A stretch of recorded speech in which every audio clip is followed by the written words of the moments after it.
You know, I want the Lord to have permission within me to get at things that I protect, like doctrines.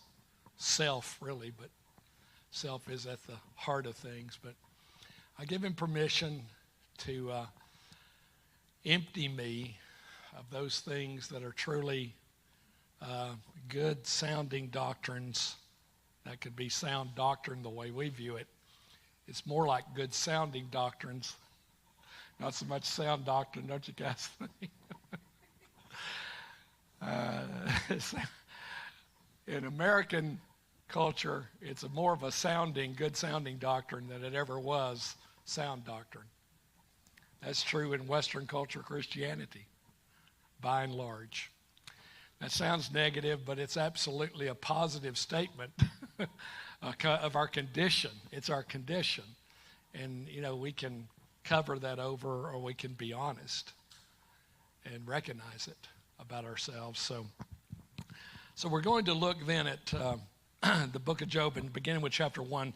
The beauty of the book of Job cannot be clearly understood, I believe, until we see clearly Job chapter 1 and what God has to say to Satan about Job. So in Job chapter 1, verse number 7, and the Lord said to Satan, "From where do you come?" Then Satan answered, and the Lord and said, "From roaming about on the earth and walking around on it." And the Lord said to Satan, "Have you considered my servant Job?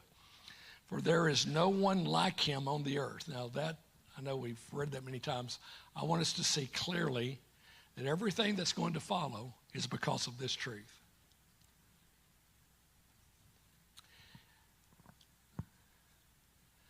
God is going to bring Job into a much deeper relationship with him, because Job is already proven to have a deeper relationship than anyone else on the earth. Had it not been for that fact, all that follows would not have been possible. In other words, the Lord simply would not have led Job any deeper. My point being this, we have to see this. Deep cries to deep and cries out for depth. Shallowness doesn't receive depth. Depth receives depth. Y'all still awake?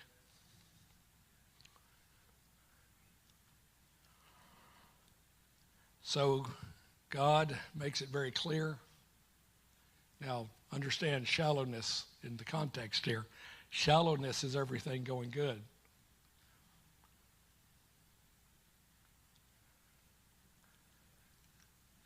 That's the context.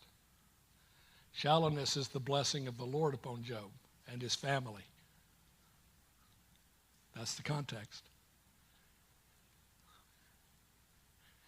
You may have wished you didn't come this morning, and for those online, you may want to cut it off. Because what I'm talking about is the readiness of the bride. The reality of it, not the talk. The reality. And I pray that we can understand what it means to be bridal in reality, not in wishing and hopefulness. The purposes of God are not a thing to be wished for. The purposes of God involves a choice. And that choice is to lose our life entirely, not partly. And the bride cannot be the wife of the Lamb, the wife of the Lamb, the wife of the Lamb, without the reality of what this book shows. The bride is the wife of the Lamb, the slain one, the one completely laid down. And the bride will be the same in character and nature as he is, from within to without. That's the definition.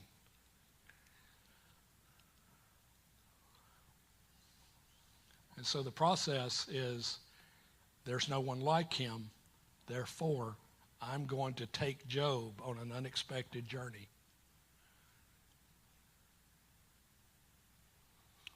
I'm saying to us, with all the talk of bride, should be bridegroom, not bride. Our focus is on the bride. Our focus is misplaced. We're not being conformed to the image of a bride. We're being conformed to the image of the bridegroom. Too much talk about bride, too little talk about the bridegroom. There are friends of the bridegroom who are friends of the bridegroom because the bridegroom is everything to them.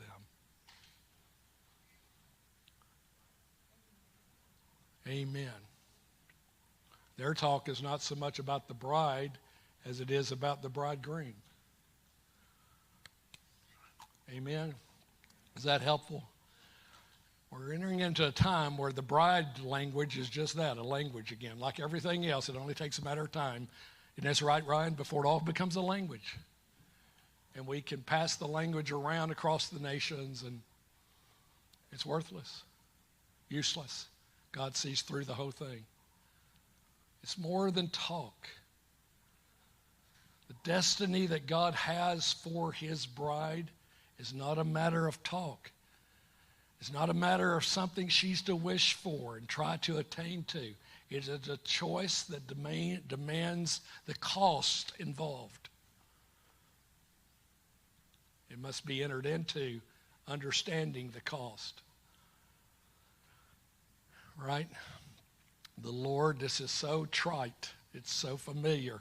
The Lord will be not only everything to her, he will be the only thing.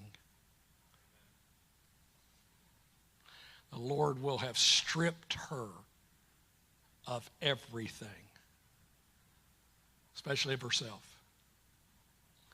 That's readiness. Hello.